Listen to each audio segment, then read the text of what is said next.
안녕하세요. 챌린지 팩토리 공장장입니다. 오늘은 3편 소방학개론 시간인데요. 저는 파워 문과 출신이라 그런지 공부할 때 소방학개론이 좀 어렵게 느껴졌어요. 그래도 문제가 심도 있게 출제되진 않고 잘 이해하고 암기했는지 확인하는 수준으로 나오니까 너무 걱정하진 않으셔도 될 것 같아요. 그리고 강의를 준비하다 보니까 시험에 나왔었다고 말씀드리는 내용이 좀 많은 것 같은데 제가 1년치 넘는 기출문제를 찾아서 풀어봤거든요. 그런데 아무래도 교재에서만 100% 출제하다 보니 모든 내용이 다 한 번씩은 시험에 나오는 것 같더라고요. 저는 한 번에 합격하는 게 제일 중요하다고 생각해요. 내용을 짧게 요약해서 알려드릴 수도 있지만 어디서 어떻게 문제가 나올지 모르기 때문에 모든 부분을 꼼꼼하게 다뤄드리고 싶어요. 그럼 지금부터 3편 소방학개론 시작할게요. 1장 연소 이론 1번 연소의 정의 연소는 가연성 물질이 산소와 만나 격렬한 산화 반응을 통해 열과 빛을 발생시키는 현상을 말해요. 이런 열과 빛은 불꽃의 형태로 나타나고요. 발열 반응을 일으킵니다. 쉽게 말해서 불이라고 이해해 주세요. 우리 생활 속에 난방, 자동차 연료, 요리할 때 사용하는 불 같은 에너지가 모두 연소를 통해 방출되고 있어요. 연소는 열과 빛을 발생시키는 산화 반응이라고 했죠? 그래서 다른 일반적인 산화 반응과는 구분됩니다. 예를 들어 쇠에 녹이 쓰는 것도 쇠가 산소를 만나서 발생하는 산화 반응인데 이때는 열과 빛을 동반하지 않죠. 그래서 산화이긴 하지만 연소는 아닌 거예요. 2번 연소의 요소 중요해요. 앞으로 계속 나오거든요. 연소가 시작되기 위해서는 연소의 3요소가 필요한데요. 우선 불에 탈 수 있는 물질인 가연성 물질, 이걸 산화시킬 수 있는 산소, 이렇게 두 가지 물질 조건이 필요합니다. 그런데 나무가 공기 중에 있다고 혼자 불이 붙진 않죠. 여기에 불을 붙일 수 있는 에너지가 필요해요. 이걸 점화 에너지라고 합니다. 이렇게 가연성 물질, 산소, 점화 에너지를 연소의 3요소라고 하고요. 가, 산, 점이라고 외워주세요. 연소의 3요소에 의해 연소는 시작되지만 연소가 꺼지지 않고 지속되기 위해서는 연속적인 산화 반응인 연쇄 반응까지 필요해요.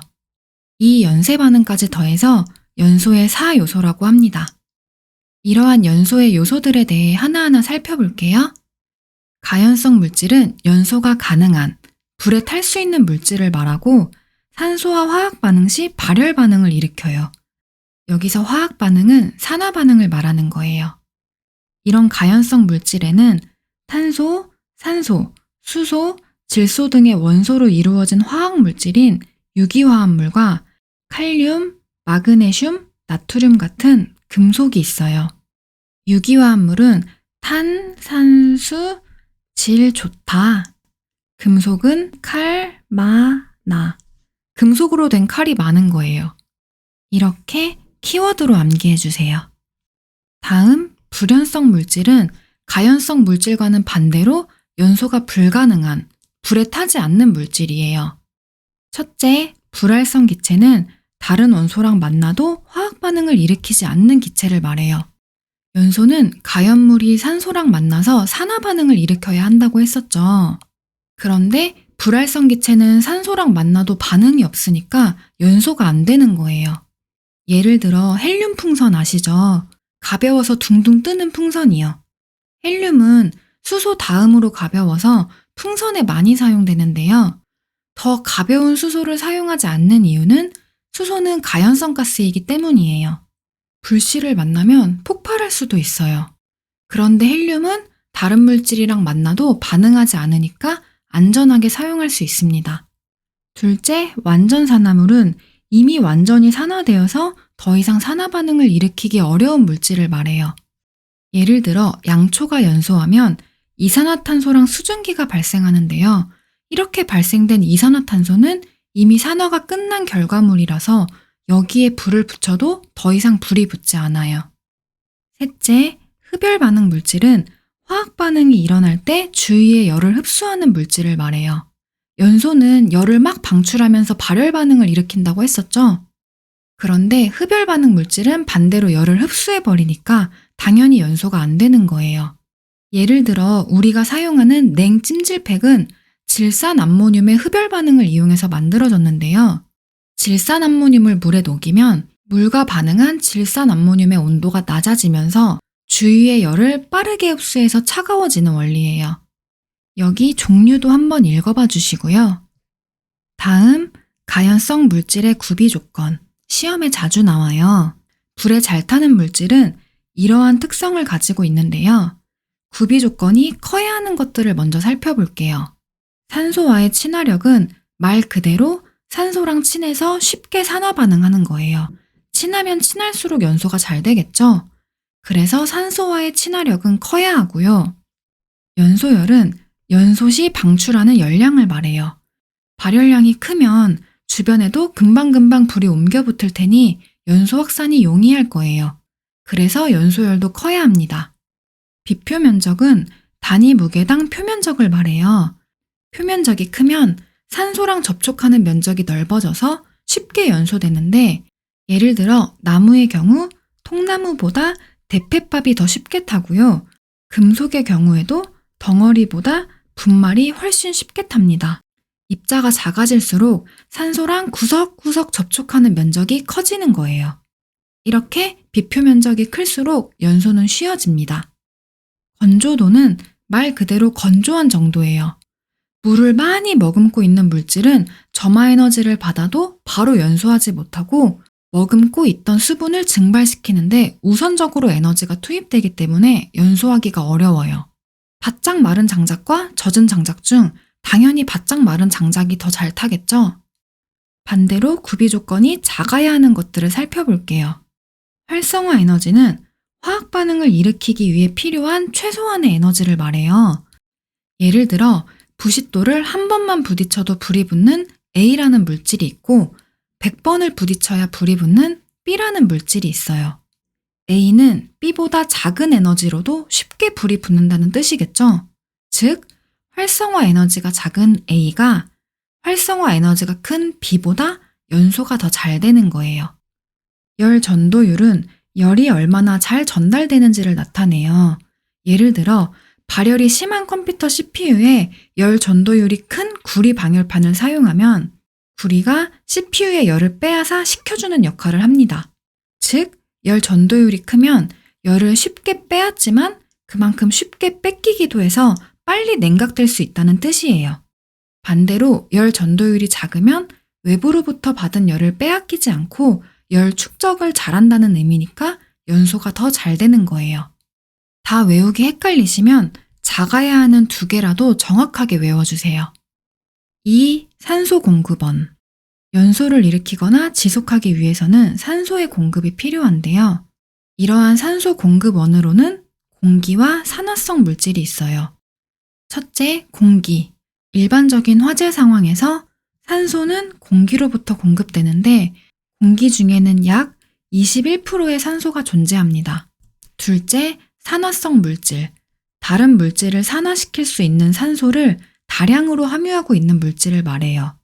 가열, 충격, 마찰 등에 의해 산소를 방출시켜서 다른 물질의 연소를 도와줍니다.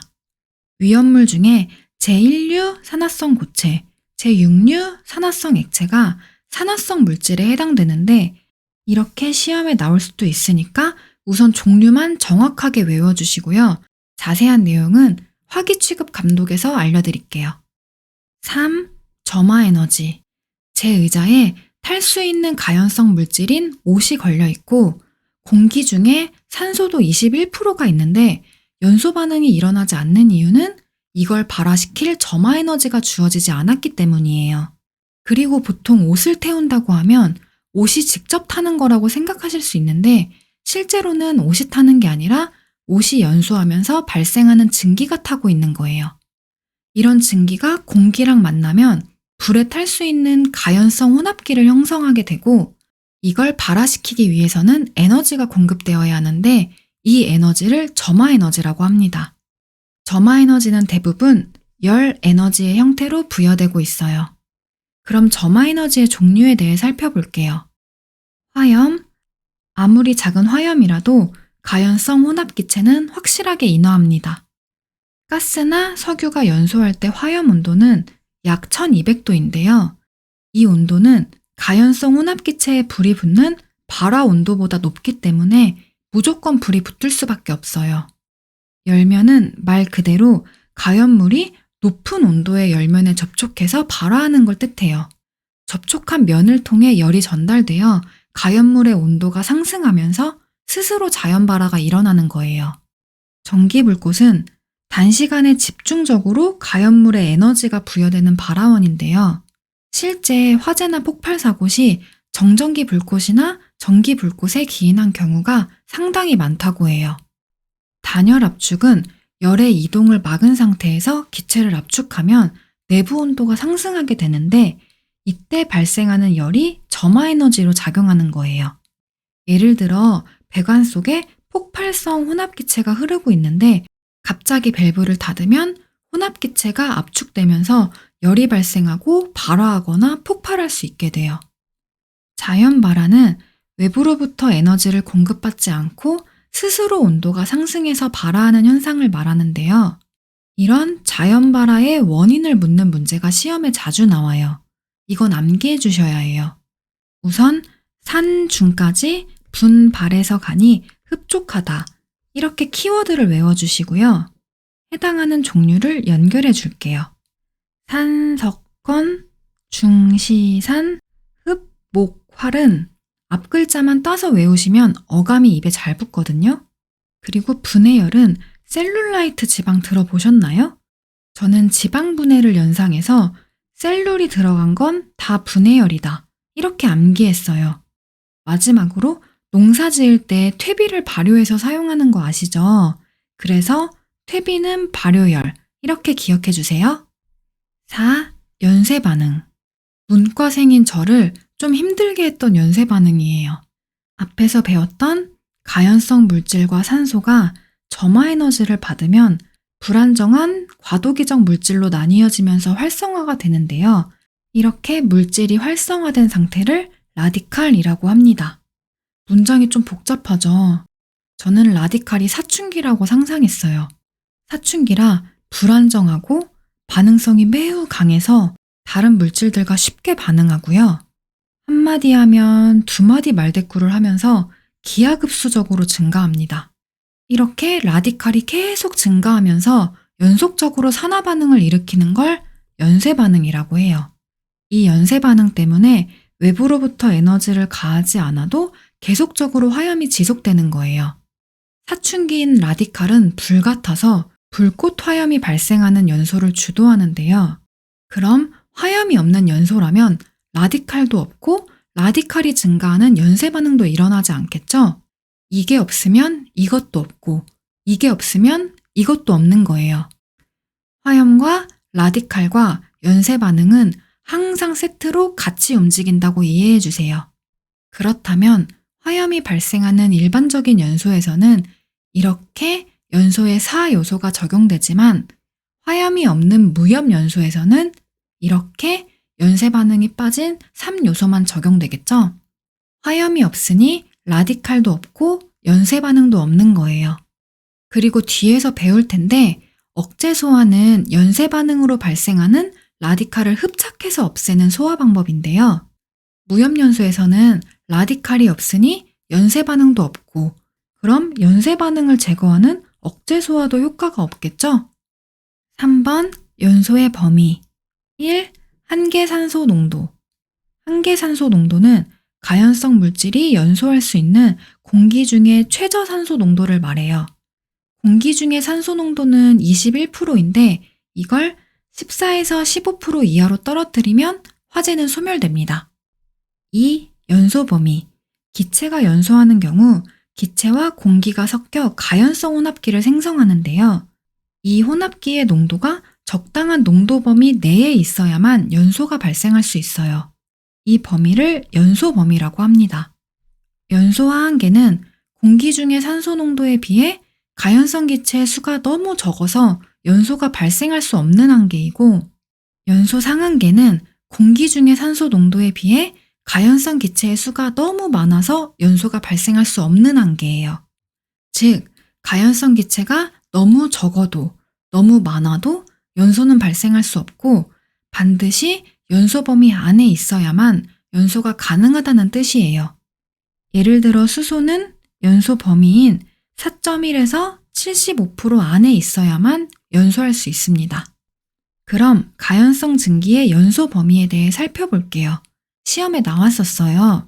기체의 명칭은 문제로 주어지니까 명칭이랑 연결해서 연소 범위만 암기하시면 돼요. 매번 말씀드리지만 말은 안 되는데 시험 볼 때 기억나는 암기법이에요. 빨간 글씨는 기체의 명칭이고요. 파란 글씨는 연소 범위예요. 한번 볼게요. 수사 일지 쓰는 거 싫어. 아이고 팔 아파서 일 못해. 중1이 제일 무서워. 등칠 생각하지 말오. 매일 6개 마시는 삼육두유. 앙 하고 씹어 이빨로.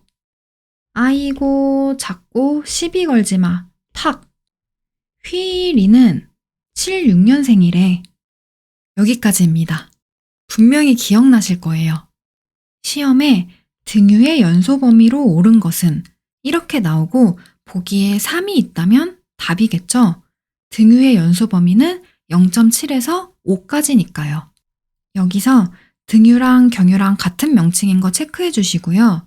아세틸렌이 연소 범위가 가장 크다는 것도 기억해 주세요. 2절 연소의 형태. 1번 가연성 물질은 상에 따라 연소 형태를 달리하는데요. 2번 고체의 연소부터 살펴볼게요. 첫째, 분해 연소. 나무를 생각해 볼게요.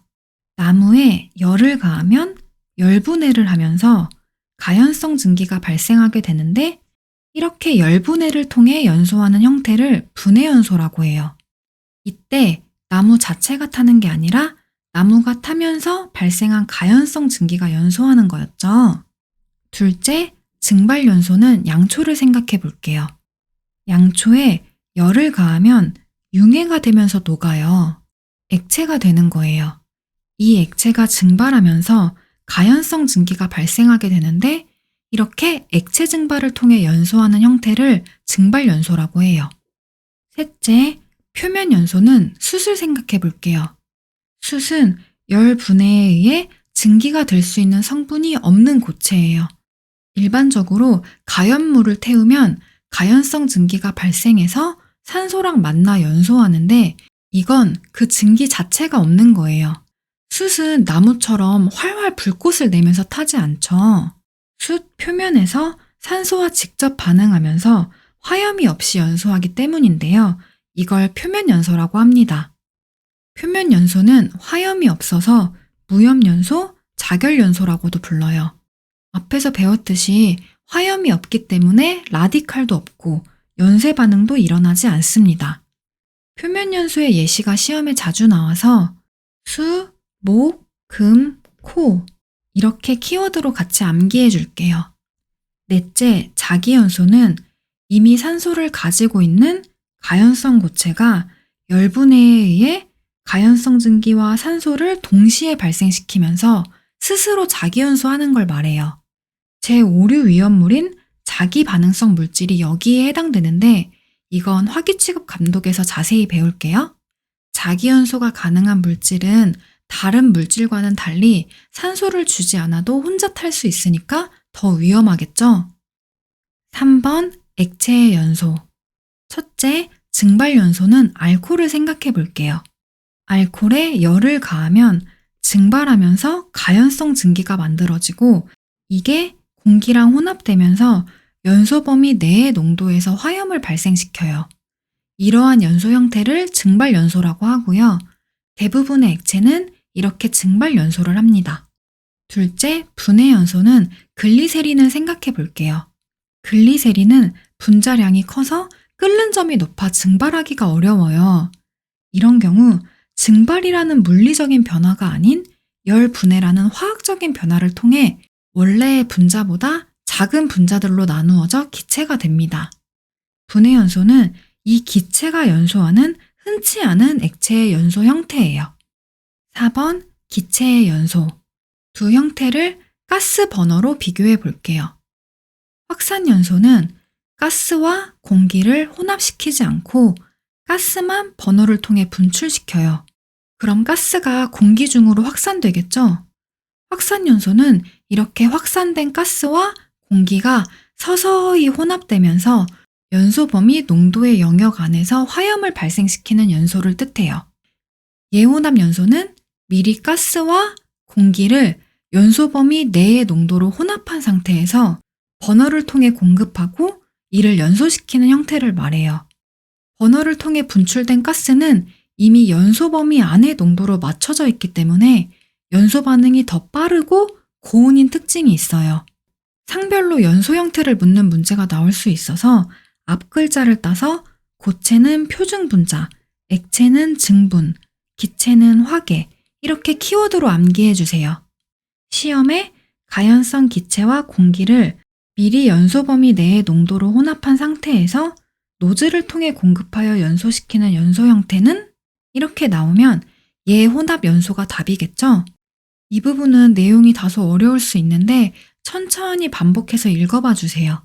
너무 깊게 들어가지 않으셔도 됩니다. 3절 연소의 특성. 우선 인화는 가연성 물질과 산소가 외부로부터 에너지를 받아서 착화하는 현상이고, 발화는 외부로부터 에너지 유입 없이 내부의 열만으로 착화하는 현상을 말해요.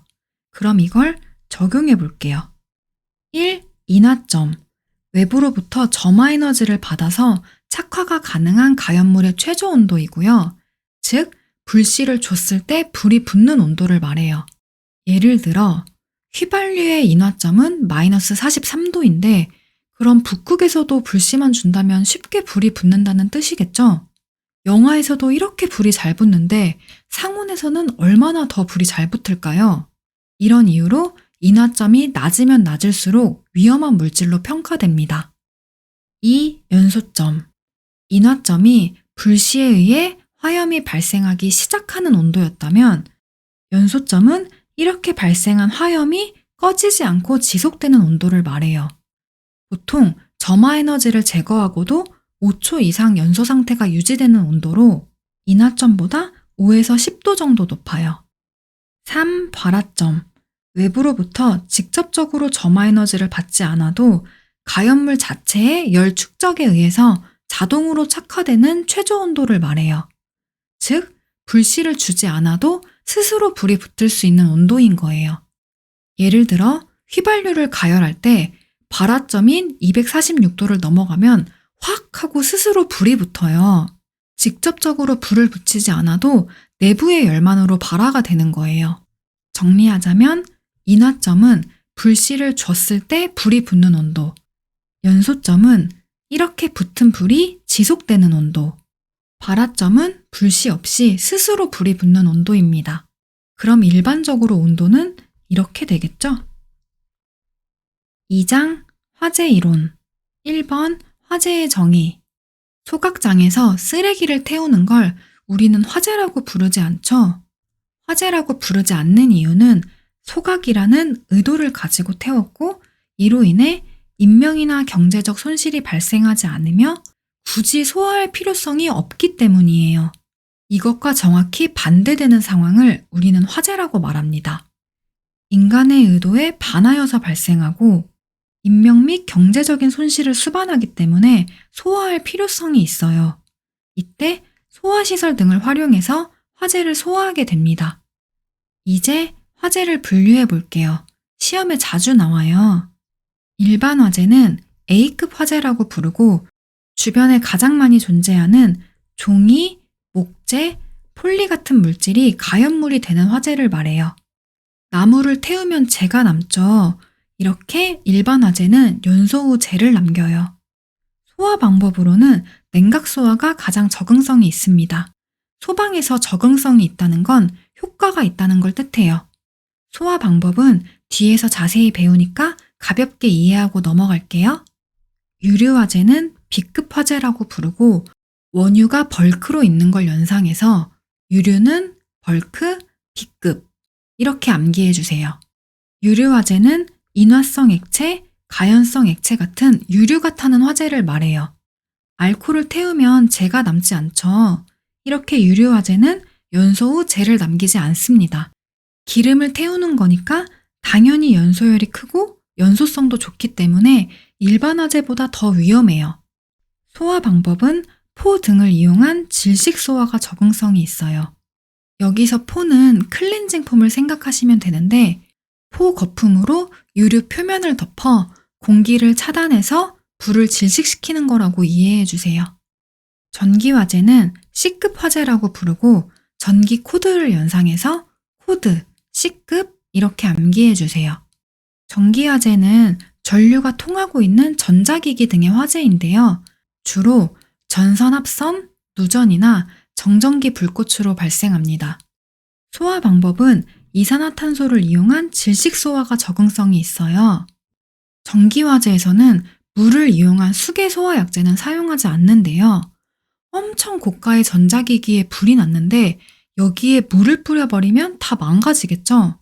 그리고 영화에서 욕조에 드라이기를 넣어서 감전시키는 거 보신 적 있나요? 이렇게 물은 감전의 위험도 있어요. 금속 화재는 D급 화재라고 부르고 다이아몬드 금속을 연상해서 다이아몬드 D급 이렇게 암기해 주세요. 앞에서 배운 가연성 물질인 금속, 칼마나 기억하시죠? 덩어리보다는 분마르로 존재할 때 불에 더 잘 탄다는 것도 배웠고요. 이런 금속류는 물과 반응했을 때 폭발성이 강해져서 수계 소화 약재는 사용하지 않고 주로 금속 화재용 분말 소화 약재나 건조사를 이용한 질식 소화 방법을 사용합니다. 마지막 주방 화재는 K급 화재라고 부르고 주방을 연상해서 키친, K급 이렇게 암기해 주세요. 주방 화재는 동식물유를 취급하는 조리기구에서 일어나는 화재를 말해요. 소화 방법은 연소물의 표면을 차단하는 질식 소화와 식용유 자체의 온도를 발화점 이하로 빠르게 내려주는 냉각 소화 방법을 동시에 사용합니다. 2절 화재의 양상 1. 실내 화재의 양상 건물 화재는 건물 내의 일부분으로부터 발화해서 출하를 거쳐 최성기에 이르고 인접 건물로 연소가 확대되는 양상을 보여요. 여기서 출하는 화염이 바닥재에서 수직으로 된 입상재를 거쳐 천장으로 확산되는 단계로서 화재 진압의 성패를 가름하는 중요한 기준이 됩니다. 화재의 진행 단계에 따른 특징을 살펴볼게요. 화재 초기에는 창에서 하얀 연기가 나오고 실내 가구 등이 독립적으로 연소해요. 성장기에는 창에서 검은 연기가 분출되면서 가구에서 천장까지 화재가 확대됩니다. 성장기에서 최성기로 넘어가면서 플래시 오버라는 게 발생하는데 이건 뒤에서 설명해 드릴게요.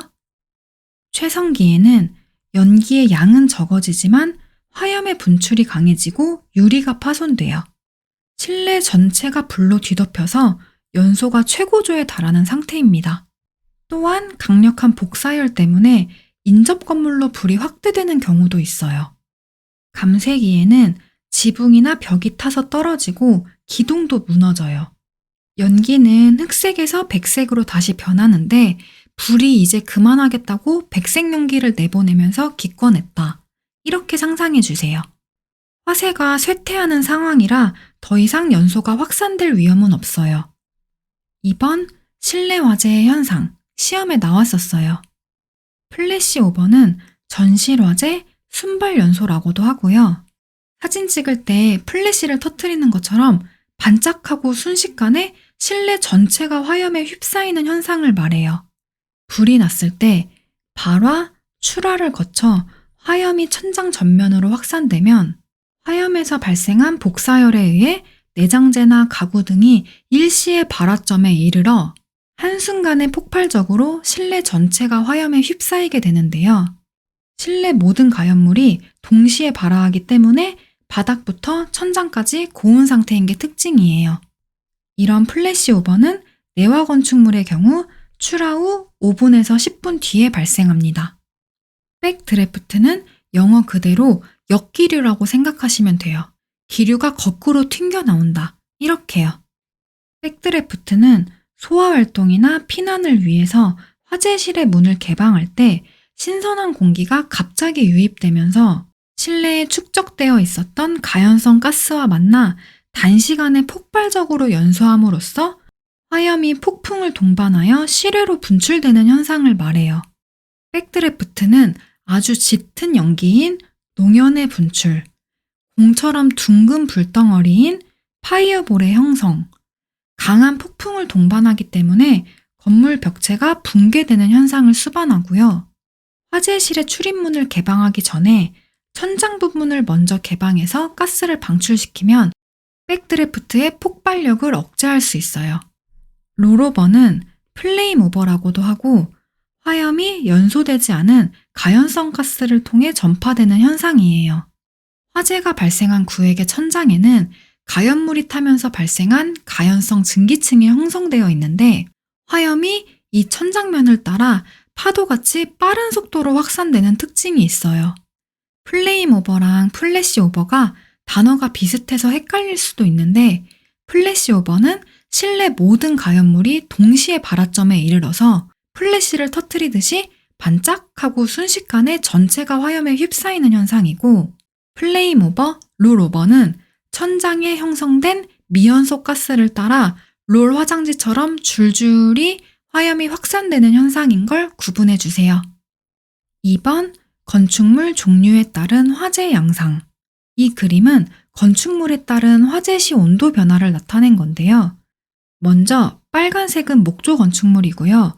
화재 10분 경과 시 가장 고온에 도달했다가 30분이 지나서는 온도가 급속히 저하되는 걸 확인하실 수 있어요.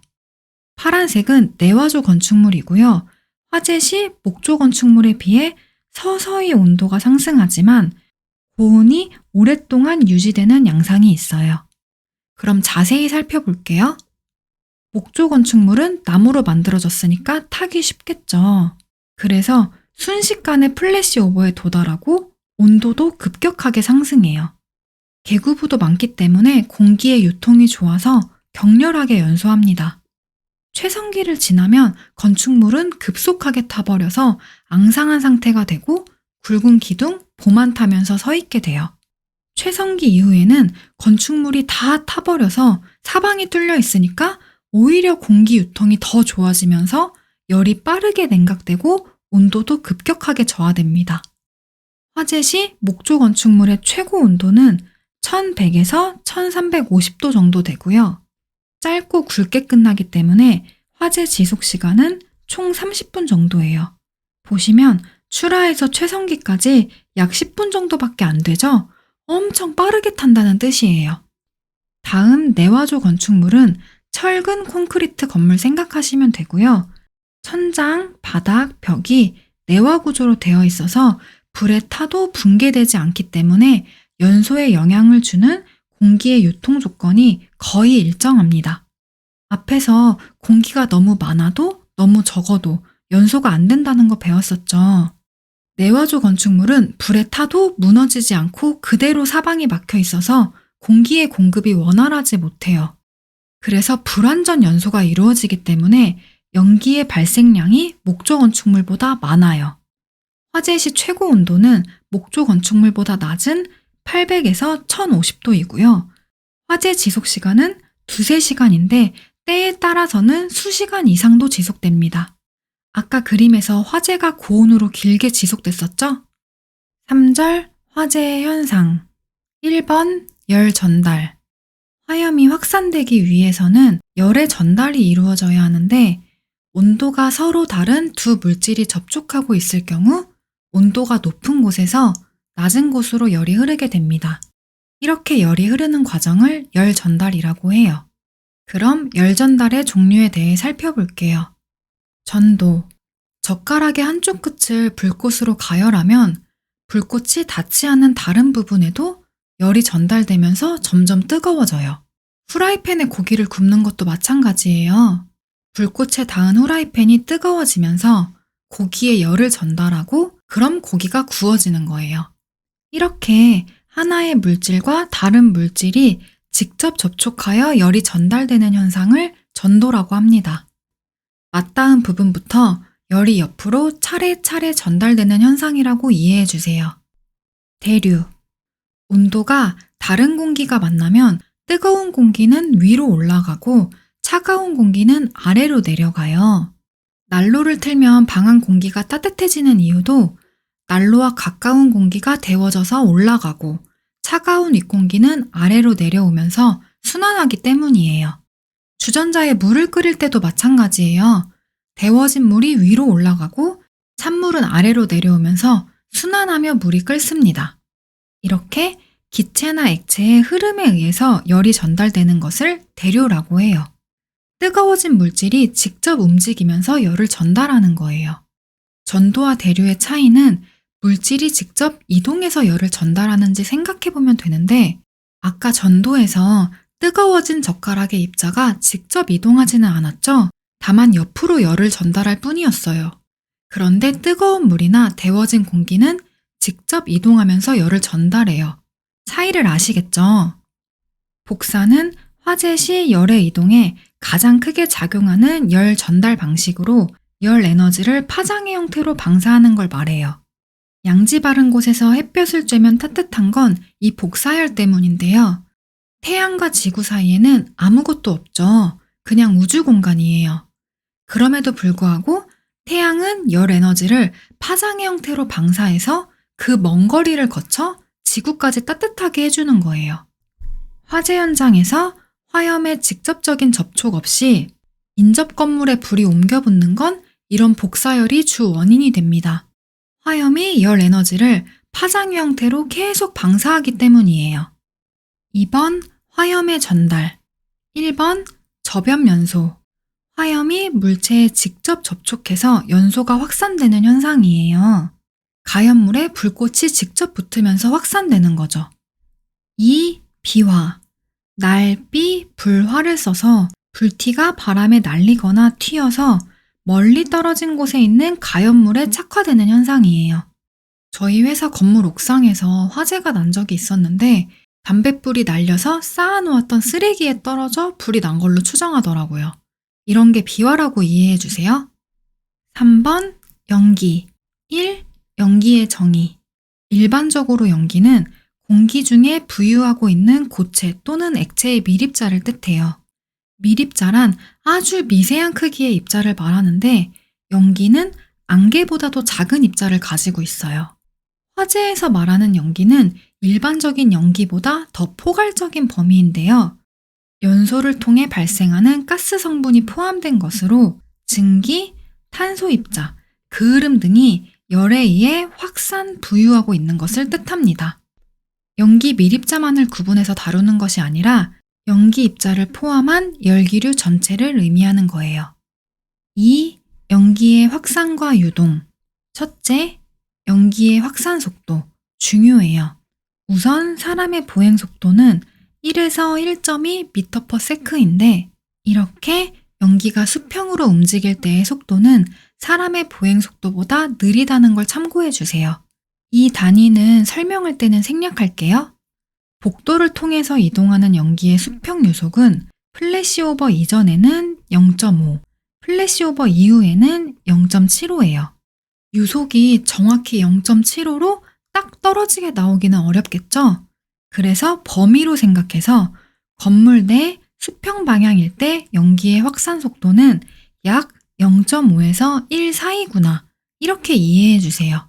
지하가도 보통 수평 방향이니까 1로 같이 외울게요. 그럼 이만큼 외운 거예요. 다음, 계단실 같은 수직 방향이에요. 화재는 수직 확산이 엄청 빠르다는 거 기억하시나요? 수직 방향일 때 수평 방향보다 2배 이상 확산이 빠르기 때문에 연기 확산 속도는 2에서 3입니다. 아주 짙은 연기에서는 확산이 더 빨라져요.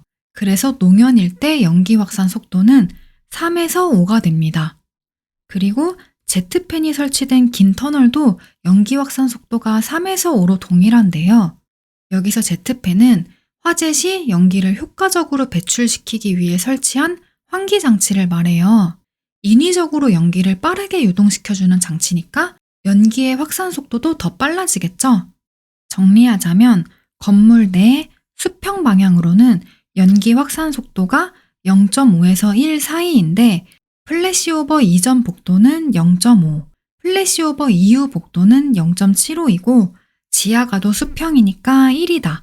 이렇게 암기해 주시고 계단실 같은 수직 방향은 2에서 3, 농형과 제트팬이 설치된 터널은 3에서 5 이렇게 순서대로 암기해 주세요. 다음 연기의 유동은 한번 읽어봐 주세요. 앞에서 배운 내용들이라 어렵지 않으실 거예요. 3장 소화 이론 1절 연소의 조건에 따른 제어 분류 연소가 일어나기 위해서는 연소의 사요소가 필요했던 거 기억하시죠? 그렇다면 이 요소들 중 하나 이상을 제거한다면 반대로 연소가 중단될 거예요.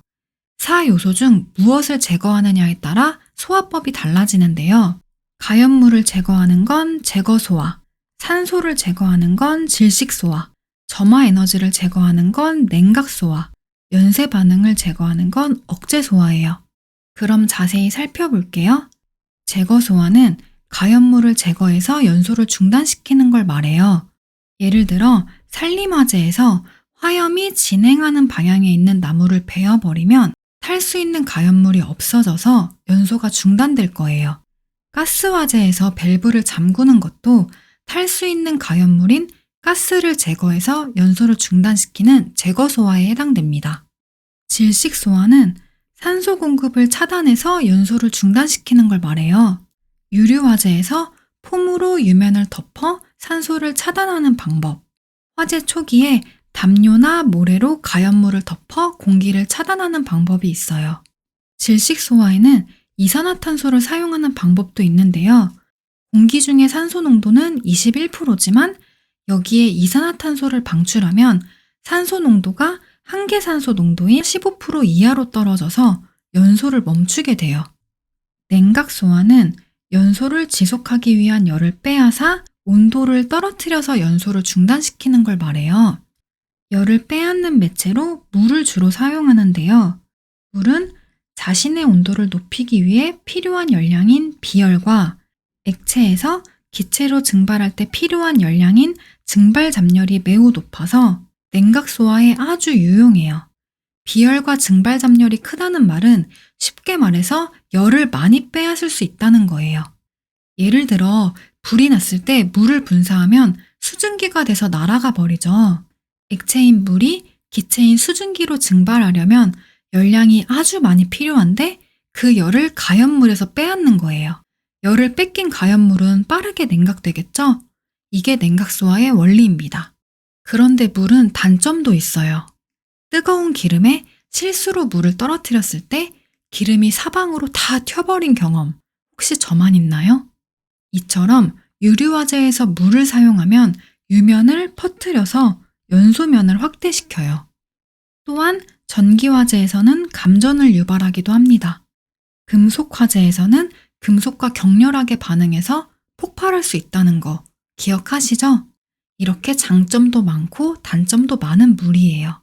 마지막 억제소화는 화염 연소를 주도하는 라디칼을 화학적으로 제거해서 연소를 중단시키는 걸 말해요.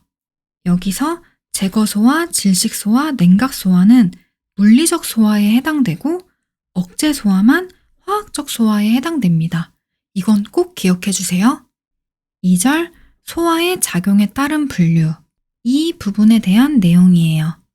1번 물리적 작용에 의한 소화. 연소 에너지 한계에 의한 소화는 냉각 소화를 말하는데 열 에너지를 흡수하는 매체를 화염 속에 투입해서 소화하는 거예요. 이건 두 가지 방법으로 나눌 수 있는데 우선 물질의 열 용량을 이용한 방법입니다.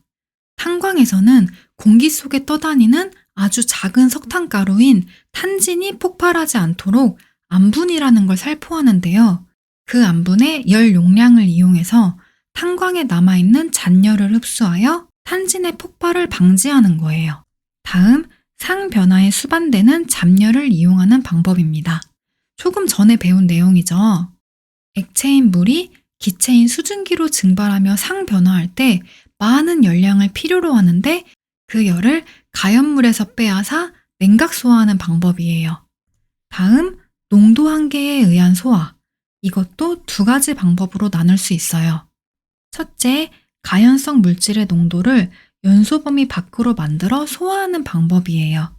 화재실을 밀폐해서 연소에 필요한 공기의 공급을 차단하여 소화하는 질식소화법이나 알코올 화재 시 물을 가해서 알코올 농도를 연소 범위인 40% 이하로 떨어뜨려서 소화하는 방법이 있어요. 여기서 40% 기억해 주세요. 둘째, 가연성 혼합기에 불활성 물질을 첨가해서 연소 범위를 좁혀 연소를 정지시키는 방법이에요.